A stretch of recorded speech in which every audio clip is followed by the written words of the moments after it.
It's 2025, and yes, there's no slowdown in the mobile industry because the flagship are coming thick and fast, and they're all powered by a Snapdragon 8 Elite. And the latest, what we're going to be looking at today, is the Honor Magic 7 Pro.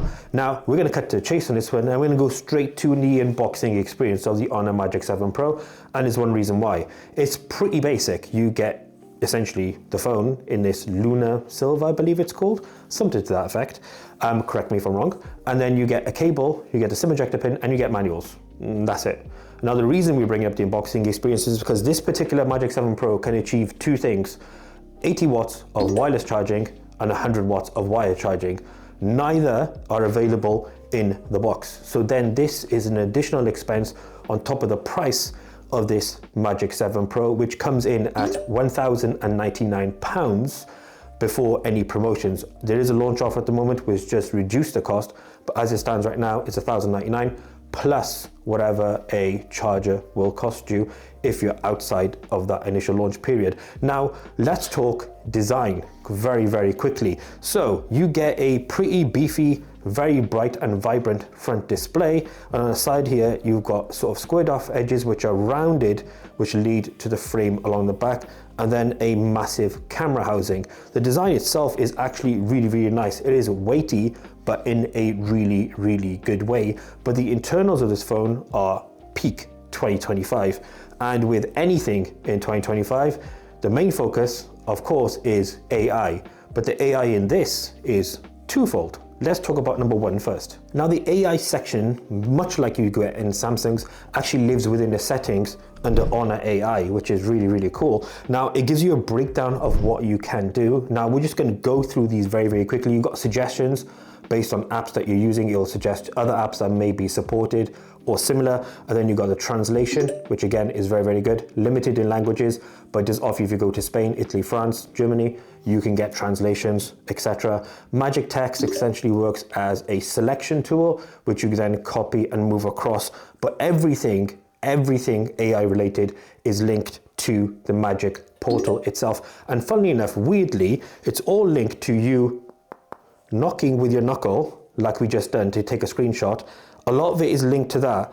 It's very, very weird, very odd, but it does work incredibly well. For example, if you double tap, you can circle with your knuckle as well to select text. It does a really good job of selecting the text, to be fair. That feels like an unnecessary gimmick and an unnecessary step when it comes to the AI. Now, the other part of the AI lives within those cameras on the rear, which is far more significant than just the knock.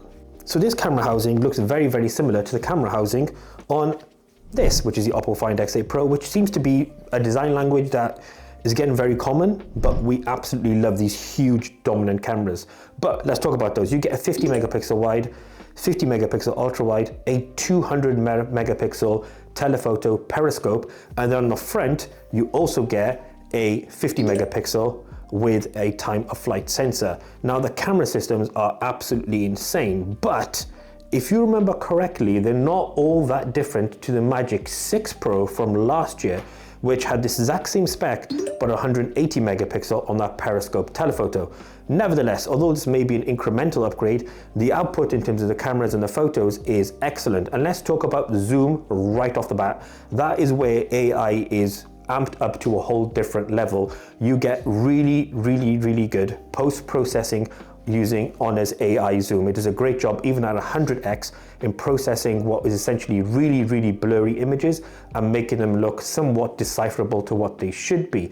Every other component in this phone, in terms of its cameras, is very, very good. There's no 8K video here, which, to be fair, I don't think is a big deal, but 4K 60 is a max output in terms of video, and video quality is very, very good. If you move back to normal, just your standard photo and your ultra wide photos, they look very detailed, very rich in color, slightly more vibrant in terms of the color profile, depending on where you are and what it detects and picks up. But nevertheless, the quality is incredible. Now, speaking of incredible quality, the 50 megapixel front-facing sensor on this Honor Magic 7 Pro is unparalleled. The detail is absolutely incredible. You get really, really good detail on things like beard hair, skin texture, the depth, the surroundings, everything, and the way it relates to color, it's excellent. It's very, very, very good. One thing we have done here is we obviously use an Oppo Find X8 Pro as a day-to-day daily driver. So why don't we just stay quiet for a little bit?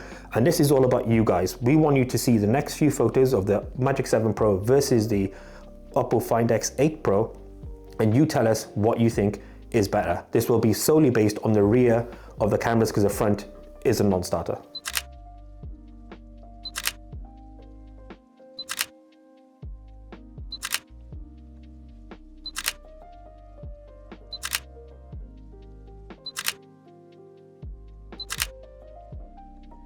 No flagship in 2025 is without a really powerful chipset to fit inside this really incredibly powerful phone, and that is powered by a Snapdragon 8 Elite chip. Now this is the full 8-core chip, not the 7-core one that was recently shown and allegedly will ship to a lot of phones coming very, very soon. You get 12 gig of RAM, 512 gigabytes of storage. Both of those are standard, which is insane. And then battery tech wise, 5,270 milliamp hour battery. This is actually smaller than the rest of the world's version. So when this came out in China, they actually got a larger battery, but you still get the same silicon carbon tech, which is sick. And you still get the 100 watts charging, 80 watts wireless charging, which again is amazing. Now, 8 Elite processor. Let's show you the difference between that and say the 8 Gen 3 of last year to give you an idea what performance differences you're looking at in terms of an upgrade compared to last year's Magic 6 Pro and this year's Magic 7 Pro. And again, jump in performance as a whole is double digit. Real world terms, when you're playing your more serious games, things like Call of Duty online, for example, they run very, very well. Again, little to no issue in terms of heat and thermal management, and then FPS wise, it's very, very good. It runs even better if you're running things like the hill climbing game, which pretty casual, pretty simpler, easier game, but you kind of can use both if you wanted to. You can use your high-end performing game or your much simpler, still look really, really good graphically games as well. And then that performance of that chipset is extended even more when you go to things like OS. Magic OS runs absolutely brilliant. So this is Magic OS 9, which is all built around AI, and it runs incredibly smoothly. We've been through Magic OS a number of times before, so we're just going to show you some quick highlights, some open and closing apps, some animations, some scrolling, some browsing, just to give you an idea as to how well it performs on this display and how great it is as well. Also, a word, the fingerprint scanner on this phone is again excellent, so very, very good, and you do get 3D face unlock as well if you wanted to, which again is probably one of the first Android phones to actually get a proper full 3D unlock. Then lastly, chipset performance. Let's talk about Wi-Fi connectivity in terms of the data speeds you can achieve. Now we do use a 1 gig line, but here unfortunately in South Wales you do get a lot of throttling in busier areas, so you may not get the same level of output, but we have, when we've tested it, achieved somewhere close to 800 to 900 meg. The Honor Magic 7 Pro has a ton of really, really great standout features. One I'd say that definitely sort of sings to us the most is that 50 megapixel front facing camera. Insane amount of detail, untouchable in terms of what output you can get from it, which is amazing. And there's plenty others as well. The design, the display, the 3D front facing camera, all that face unlock, sorry, not camera, is all very, very, very good.